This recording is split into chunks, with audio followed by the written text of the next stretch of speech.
ऋषियों ने सृष्टि के विषय में सुना।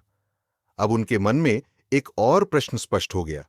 उन्होंने सूत जी से कहा, यदि एक ही परम सत्य है तो उसे भिन्न भिन्न रूपों में क्यों समझा जाता है? कहीं उसे निर्गुण कहा जाता है, कहीं उसे अंतर्यामी कहा जाता है और कहीं साकार भगवान। तो फिर वास्तविक सत्य कौन सा है?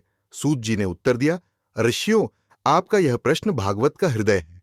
और फिर सूत जी ने भागवत का अगला सूत्र कहा, वदंती तत् तत्व विदस्तत्वम यज्ञानमद्वयम्। सूत जी बोले, जो ज्ञानी हैं वे एक ही सत्य को तीन प्रकार से समझते हैं। उस सत्य को ब्रह्म कहा जाता है, उस सत्य को परमात्मा कहा जाता है और उसी सत्य को भगवान कहा जाता है। यह तीन सत्य नहीं है, ये एक ही सत्य के तीन अनुभव हैं।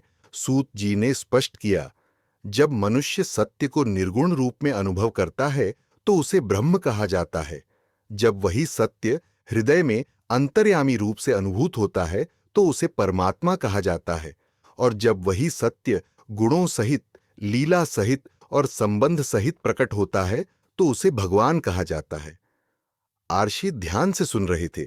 सूत जी बोले, भागवत इनमें से किसी एक को नकारती नहीं, पर वह पूर्णता की बात करती है। जैसे पर्वत को दूर से देखने पर धुंधला रूप दिखता है, निकट आने पर स्पष्ट आकार दिखता है और शिखर पर पहुंचने पर पूरा स्वरूप अनुभव होता है, वैसे ही ब्रह्म प्रथम अनुभूति है, परमात्मा गहरी अनुभूति है और भगवान पूर्ण अनुभूति है।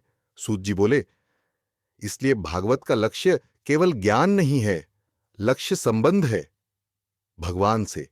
ऋषियों ने समझ लिया, भागवत अवैयक्तिक सत्य पर रुकती नहीं, वह व्यक्तिगत भगवान तक ले जाती है और वही भक्ति का आधार है। क्योंकि जहां संबंध होता है वहीं भक्ति होती है और जहां भक्ति होती है वहीं आत्मा तृप्त होती है। यहीं से भागवत भगवान कथा की ओर आगे बढ़ती है।